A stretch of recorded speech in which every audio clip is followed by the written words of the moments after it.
I've run out of answers, I've run out of time. Welcome to Relationship Diaries, an inspiring, transformational, thought-provoking and intriguing message on marriage, relationships and real-life issues with Pastor Ismaila Awudu. And now, today's message.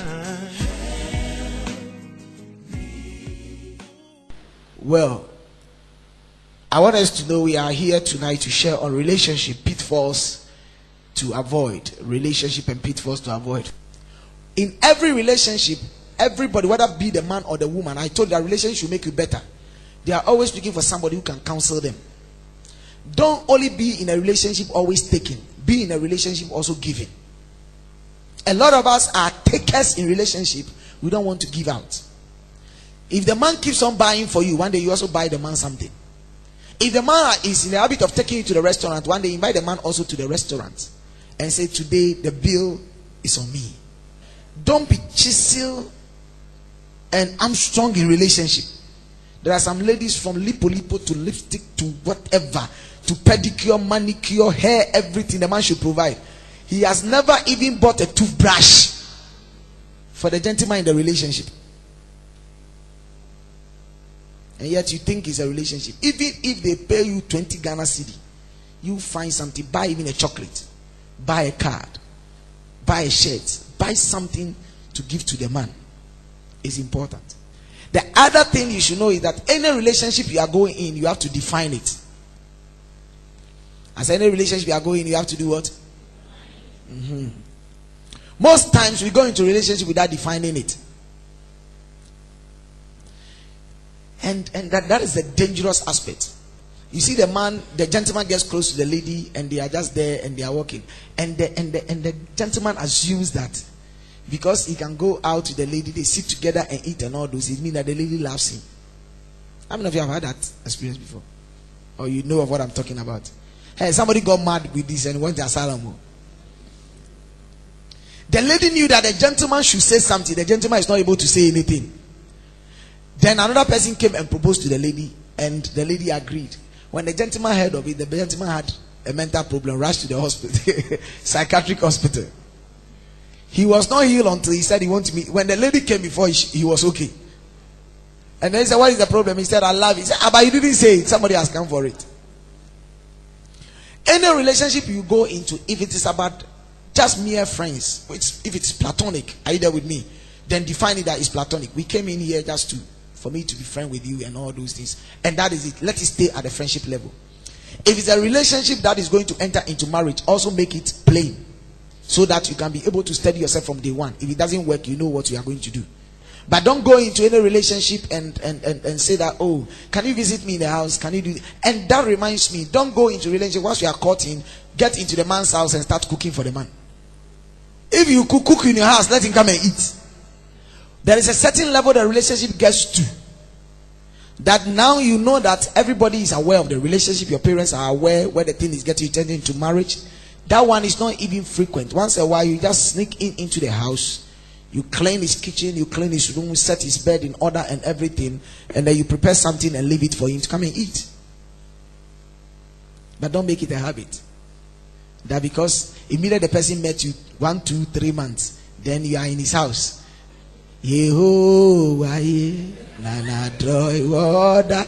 are cleaning. Then you go into the kitchen. Then then he comes and you go there. Then go and wear some hot knicker. And then you said you are working.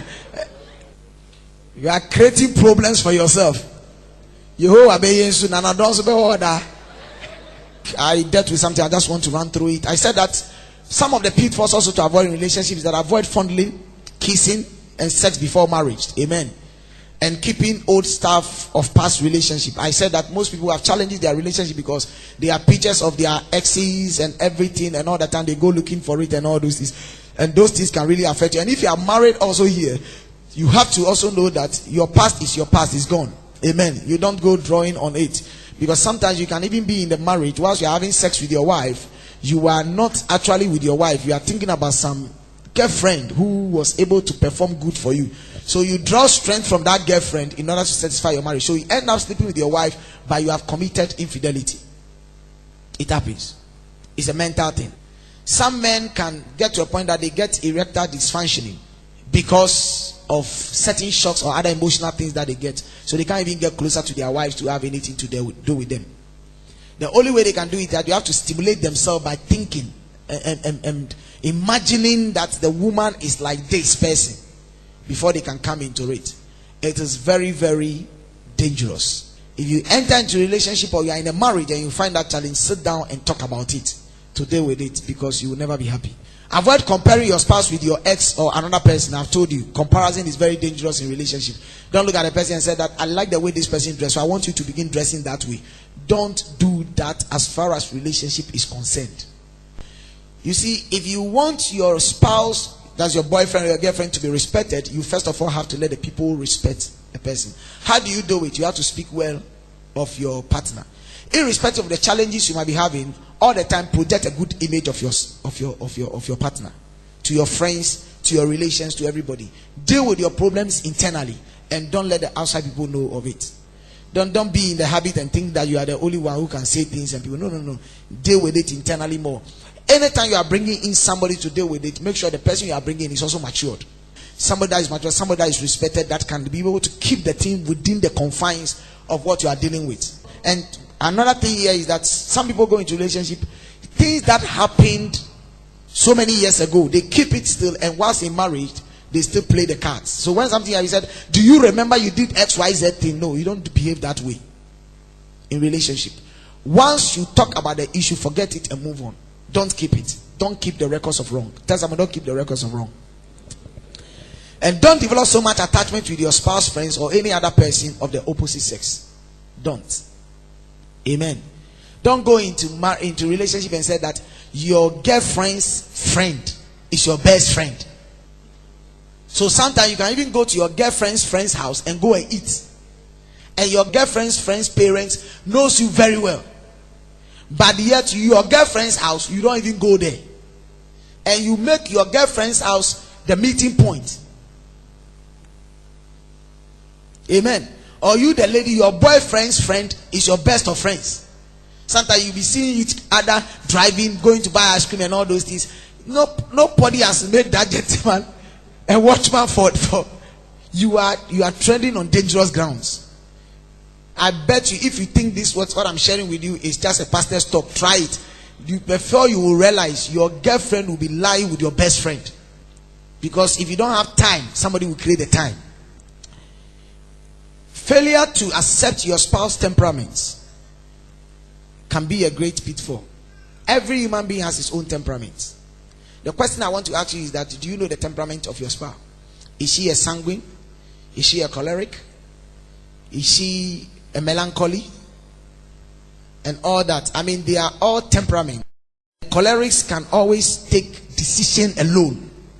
And they are able to master. That's why they become great leaders and all those things. They are very bold and they are very hard and they are always on the run. So if you don't get someone that can slow you down, or if you don't understand it, then you go into the marriage, you have a serious problem. I don't know of your temperament because I'm not dealing with temperaments today. But another session, I'm going to deal with temperaments in detail. And which will help all of you to know yourselves. A lot of people are in relationship but they don't know themselves. Maybe you are in the relationship, you are the type who always is aggressive. You want to talk, you want to. But your partner